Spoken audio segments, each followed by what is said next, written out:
The first time I saw the girl, she was inside a tree. Not behind it. Not standing next to it. Inside it. Her face came out through the knots in the bark like it had always been there, waiting for me to notice. She smiled. Lifted one little hand. Then she giggled and disappeared back into the wood. I never told anyone. Because there are things you can say in the military, and there are things that immediately make people look at you differently. So I kept my mouth shut.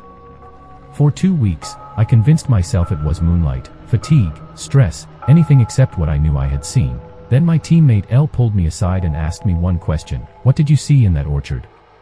I lied and told him I didn't know. He stared at me for a second and said, I know you saw her. I saw her too. That was the moment I stopped being able to explain it away. This happened while I was deployed in Kosovo. My team did a lot of night missions back then. Most of them were long movements through rural areas, moving quietly, covering ground fast, and making extraction before daylight. We weren't out there chasing ghost stories. We were looking for weapons. There had been information that mortar rounds and mines were being moved through certain routes in the area, and our job that night was to confirm whether anything was passing through. The route was just over 17 kilometers. On paper, it looked simple. Drop in. Move through the mission area. Observe. Report. Make extraction before sunrise. The terrain wasn't too overgrown. The intel was good. And the moon was almost full, which sounds like something added later to make the story creepier, but that is exactly how I remember it.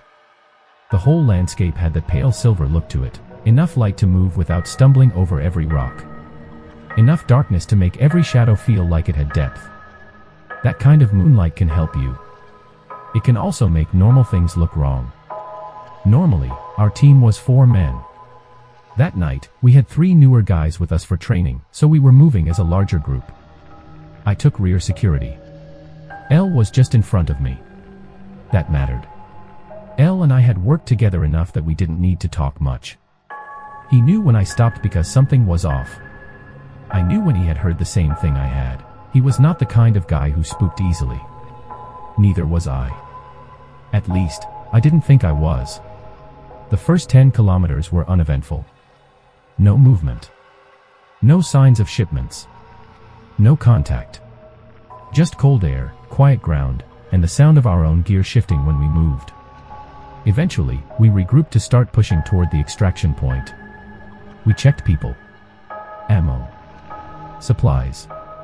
Everyone was good. The extraction point was over a good-sized hill and then beyond an area near a village, though not close enough that we expected to see anyone.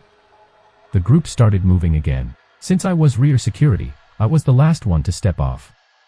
That was when I heard the first noise. It came from the trees behind and off to one side. Maybe 50 meters out. Not loud. Not dramatic. Just enough to stop me cold. A small movement where nothing should have been moving. I turned toward it. L had already turned too. He heard it. Everyone else kept moving. The newer guys in the middle weren't used to constantly checking back for rear security, so they didn't realize L and I had stopped. We were getting left.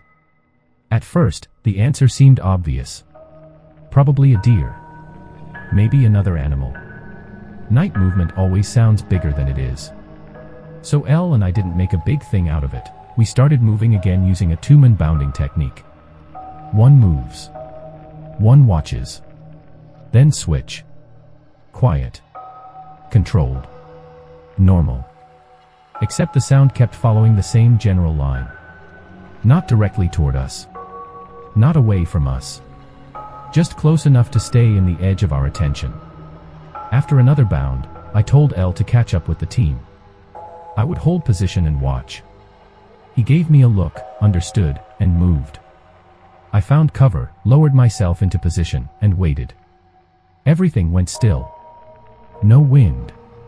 No animal movement. No leaves. Nothing. The silence felt too sudden. That was the first time the night really changed. Because when a noise stops exactly when you stop listening for it, your brain starts asking different questions. I controlled my breathing and scanned. Front. Left. Right. Nothing. Then the trees moved again. Closer this time. Maybe 15 meters. A branch shifted.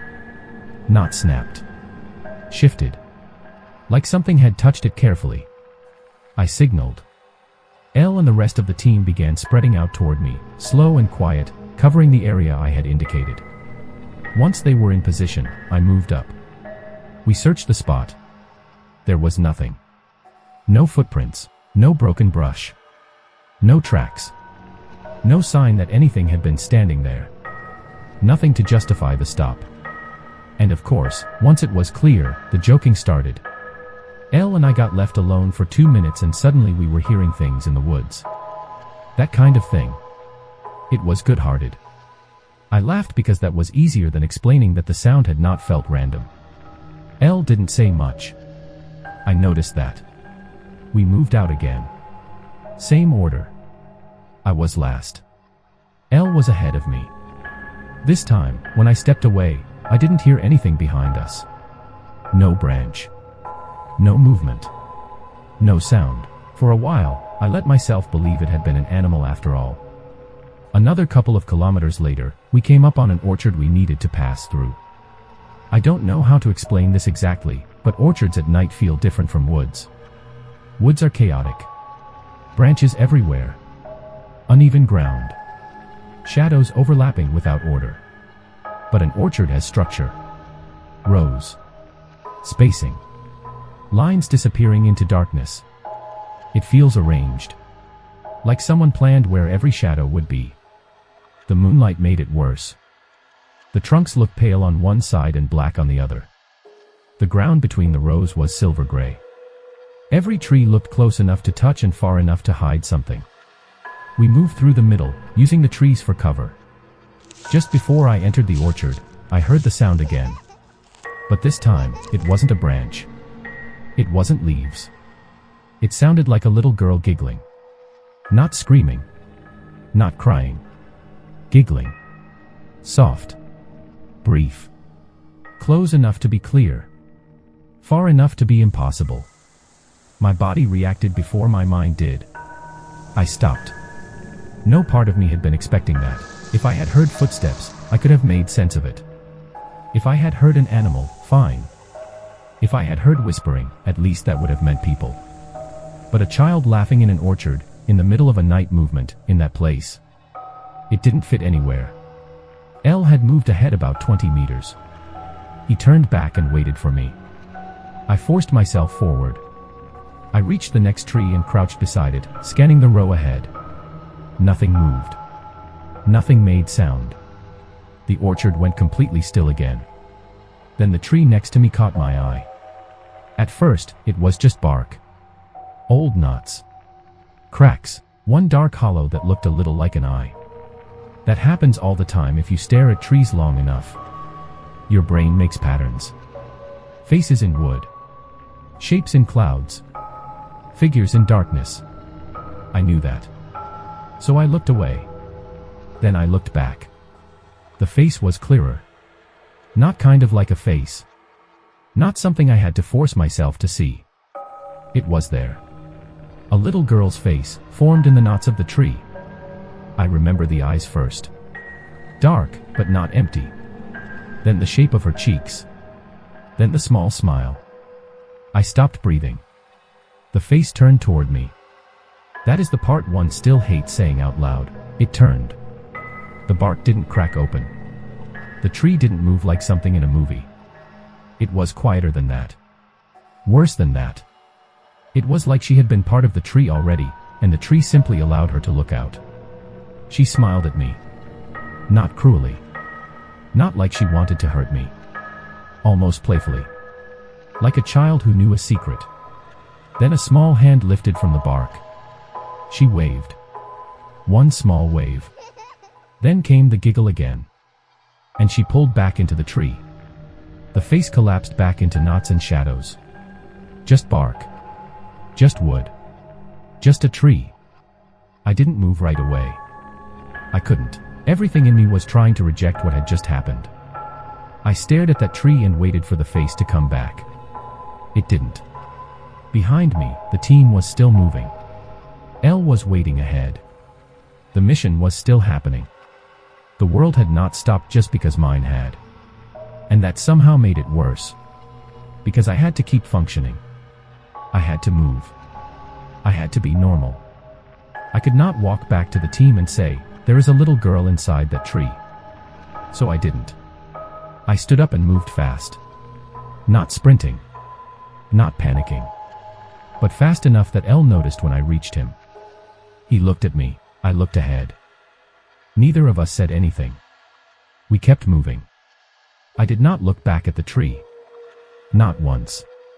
We made extraction before daylight. I said nothing. Not during the ride back.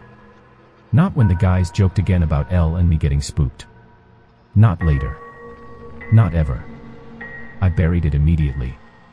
That's what people do with things they can't explain. You don't solve them. You store them somewhere and hope they rot down into something harmless. For the next 2 weeks, I told myself the same things over and over. It was moonlight. It was fatigue. It was stress. I had seen a shape in the bark and my mind filled in the rest.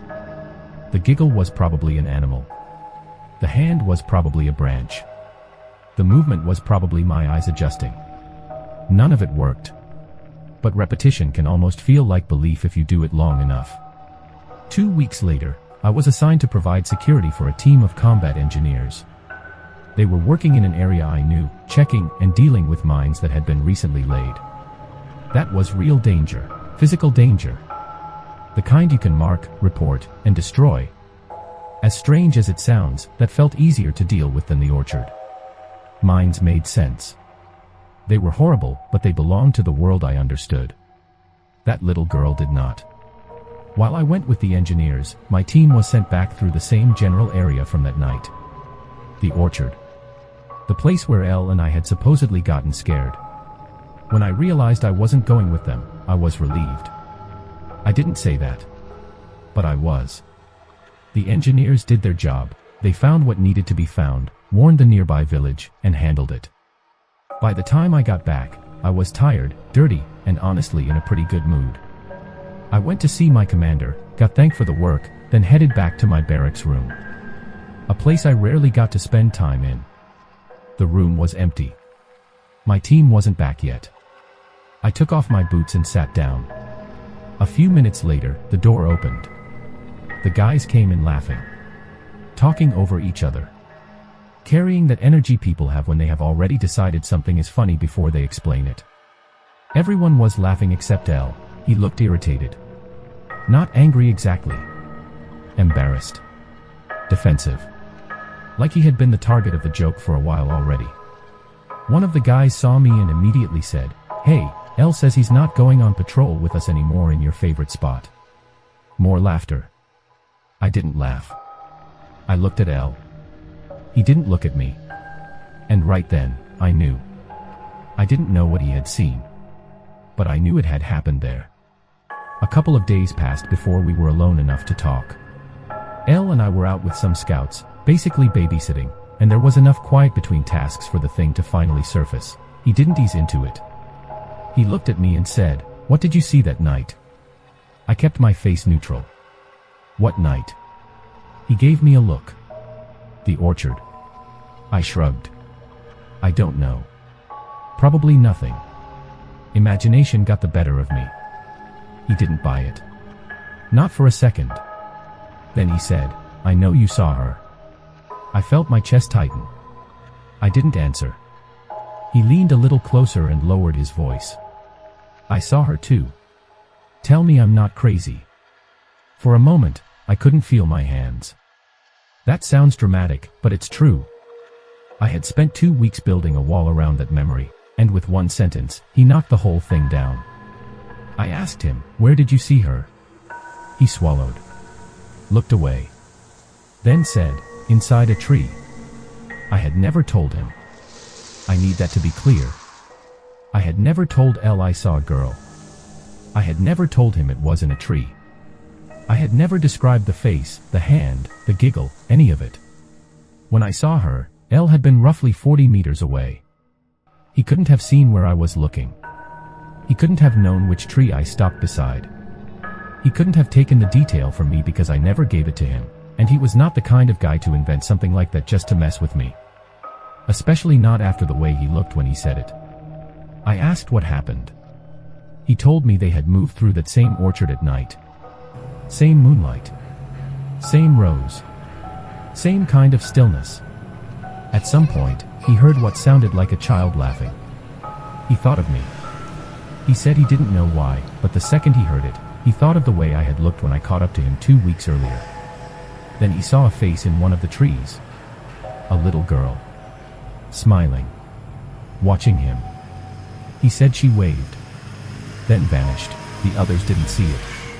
Or at least they said they didn't. They only saw Elle stop and stare at a tree like he had lost his mind. So they did to him what they had done to both of us before. They laughed. They told him the orchard got him too.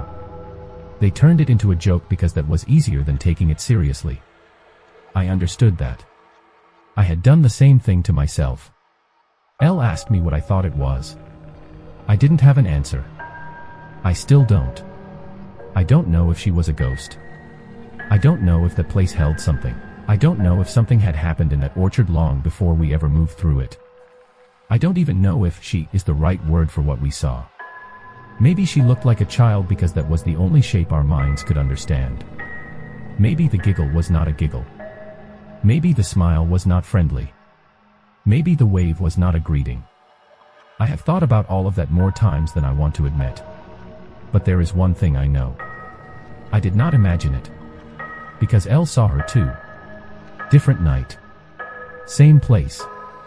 Same impossible detail. Inside a tree. People always want these stories to end with an explanation. A local legend. A missing child. A battlefield story. Some old tragedy that makes everything fit. I never got that. No one sat me down and told me what happened there. No villager gave us a warning. No report explained it. No old photograph surfaced. Nothing. There was just an orchard under moonlight. A sound in the trees. A little girl smiling from inside the bark. And 2 men who saw the same thing weeks apart and never found a way to make it normal. That is what stayed with me. Not that I saw something strange. People see strange things at night. What stayed with me is that she saw me first. I know that sounds small, but it isn't. When I turned toward that tree, it didn't feel like I discovered her. It felt like she had been waiting for me to finally look.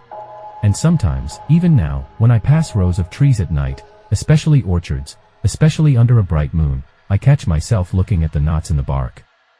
Not because I want to see her again. Because part of me is afraid she is still there. Smiling. Waiting. Waving at the next person who gets close enough to notice.